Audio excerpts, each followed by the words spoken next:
Oh yeah, slightly different one this. Sorry about I don't know if you can see me very good. I've got a little tripod with a camera on it, so we'll see how it goes anyway. I don't know whether it's probably get a better position next time. Yeah, so it's usual Ian, Keith, Dad, Grandad. One of the things I was thinking about the other day, I'm at hospital obviously. One of the things I was thinking about is that unless you've watched the very, very early ones, you won't know what's exactly wrong with me. So I thought I'd better tell you, because otherwise you'll think I'm fighting fit, because I'm always smiling. Yeah, right, I've got terminal prostate cancer. It's advanced. It's metastatic, which means I've got tumours. It's classed as I think grade 4, which is the worst you can get. It's Gleason 9, which is a 4-5. You very rarely get a 5-5. I think I'd be dead if I'd have got a 5-5. Yeah, so prognosis, basically they've said, look after yourself, keep fit and all the rest, and you get maybe 5 years, maybe more. So I don't know. I've just been seeing my consultant, and I said to him, when does the clock start ticking? At the end of the chemo or the beginning? He says, the beginning. So that was back in April, May. I got the diagnosis. So I'm probably about 3-4 months into that 3 years anyway. What I did say was that normally you get a relapse.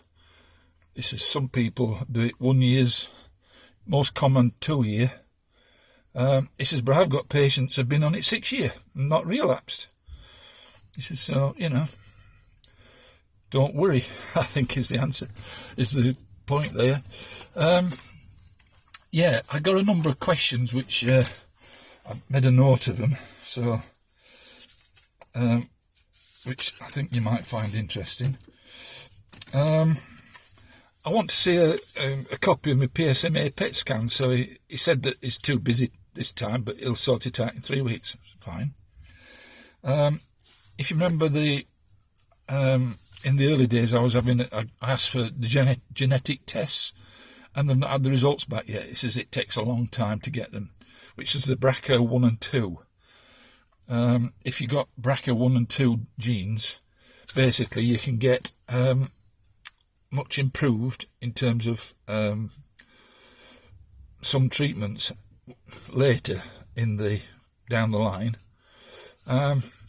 which basically give you another 6-9 months, as I understand. I spoke to him about the PSA result 0.1. I said, is that in remission? Which and he shot me down. He says, we can now measure down to 0.001. It says, and anything else is undetectable. It says, so you're not in remission yet. It says, but you are well on the way. It says, every result you get is better than the one previous. It says, so that's the best way, you're going in the right direction, basically. Right, the other thing is that my wife, Jenny, a few weeks ago now, she said she'd seen on BBC about this new drug, and it's called Regulux, I think, which is, I don't know if you remember, I told you that I was getting this injection in the stomach every 3 months, which is Zoladex. And a lot of people have it. I'm sure you might be getting it, whoever you're watching. It's quite a common thing, and it's the second generation antigen therapy. Basically, it removes your testosterone out your body. And what he said was that, I made the request to the previous 3 weeks ago, to the previous consultant, not the main one. Well, I've seen the main man today. And he said, yep, no problem. We'll put you on it.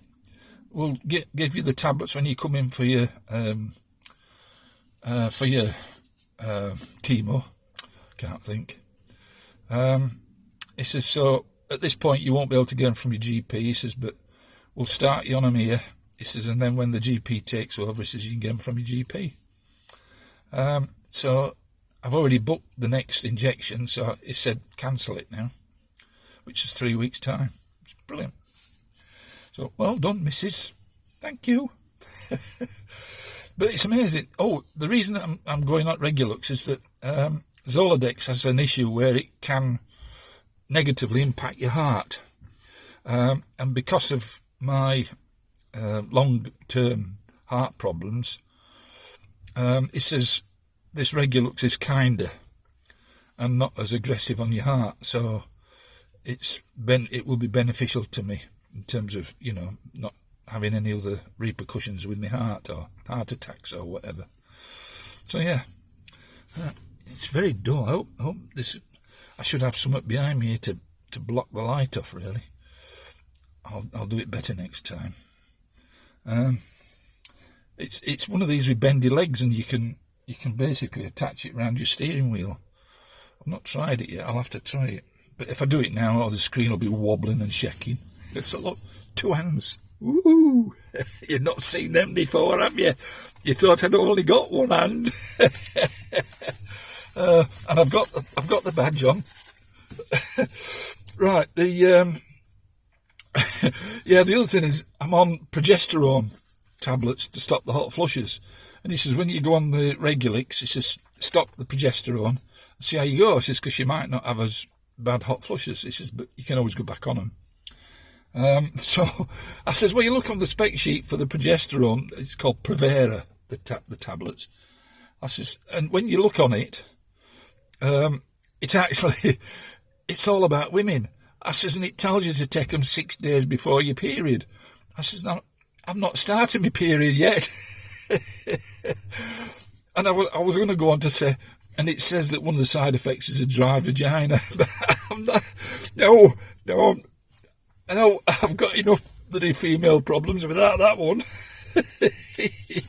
Oh dear. Anyway, right, the final thing, I apologise. Well, if you're female watching this, I do apologise. I'm not laughing at you, it's just, you know, the effect on me. Right, if anybody's walking around this car park, they'll be looking at thinking, what the bloody hell's up with him? So, yeah, I watched some of these guys on YouTube, you know, and they're going, you know, they've gone through the ringer with it, and they're very good at it, you know. But, oh, they're miserable, you know, and you think, oh, come on, give us a smile, mate. And some of them a little bit of dry humour, but, you know, you think, are they joking or what? Because they never, you know, you don't see the teeth. They never crack a smile. And I'm thinking, oh, it'd make it so much better if you smiled. And make you feel a lot better as well. Anyway, yeah, I said to him, I says, obviously I've got two more infusions to come. And I said, is the effect cumulative? Because this last time I felt a lot worse after the chemo. And he said, yes, it is.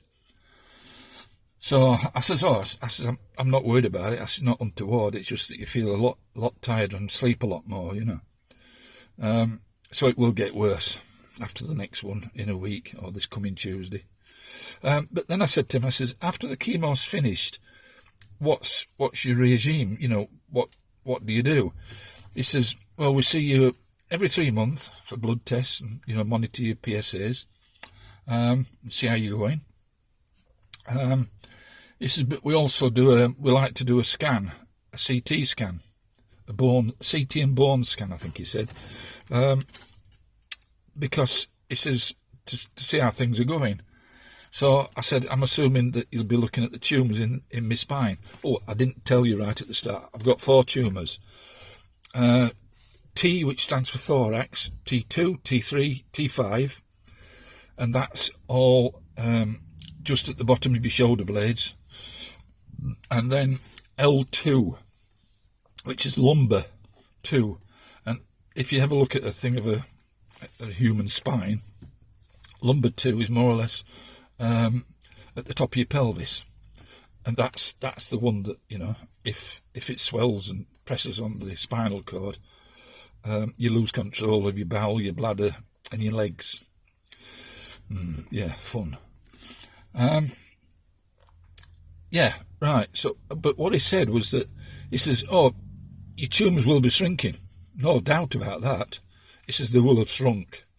And he says, but what happens is that because the tumour's in your spine bone, it affects the bone structure. And if you can imagine, it's a little bit like a crunchy bar. It becomes much more open and aerated, so the bone is a little bit weaker. So this is why when you get these bone tumours with prostate, you're at risk of fractures. So, you know, you've got to keep your strength up, keep your calcium levels right, and all the rest. So anyway, so I think that's about it. I've been thinking about what to do. It looks a bit brighter, look, when I cover the window. I've been thinking about what. There we go. Put my elbow up here. I think anybody walking by, I think I've got a look at that poor bugger. He's got a broken shoulder. So yeah. Anyway, so yes, Your Royal Highness, sir. I don't know whether he's not contacted me yet. Some people, Yeah. Anyway, and I'm still rocking it. Len, look at that. Hey, ooh, yeah. Right, yeah. What I've been thinking about, you know, what I should be doing in terms of trying to help others, and I've got all these attachments and things that I do at home to keep me right, you know. And I mean, the consultant today says, "How's your temperature going? Have you been getting any elevated temperatures?" No. But I bought all these bits of tackle, and what I'm thinking about doing is giving you a sort of, you know, sort of 5-10 minute video on what's best to get, and then putting the links from what I've bought and putting them in the video so you can, you know, if you're preparing to go on chemo. The other thing was that I've had Jeff contacted me and said he was talking about, you know, what's the side effects been like, and there's all sorts of little nuances with the side effects. And because you're on other drugs as well, you get a combination effect between the two side effects, which make you feel, you know, really ropey.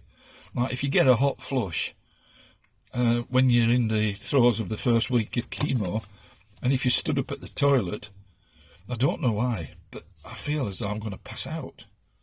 You know, I've almost thought I'm going to start sitting. There's a guy walking by here, looking at me, arm stuck up, thinking, oh, look, he's got a pot on. So, yeah, right, look, it's, I've rattled on, it's 13 minutes, so I'm going to sign off. Right, hope you've enjoyed it. I've enjoyed this little one, and you can, two hands. So instead of, like, Alan, whatever, Howard, is it not Alan? He goes, bye. Well, I can go, bye. So, right. Love you all. So it's Ian, wait a minute, it's Ian, Keith, Dad, Grandad signing off, and I'll get it positioned better next time. It's my first time. Bye for now. Oh, and what did I say? Yep. Wait a minute. There you go. Last walking by. Life is a rich tapestry, and it's your responsibility to make it colourful. And the other thing, your health is your responsibility. No bugger else's. Not your doctor, not your wife, not your, you know, husband or whatever. So you have got to take responsibility and seek out the help that you need. Ask the questions. Push for what you think you want. And let them say, no, you can't have that. Anyway, enough preaching for now. Yeah, right. So, bye now. I'll shut up.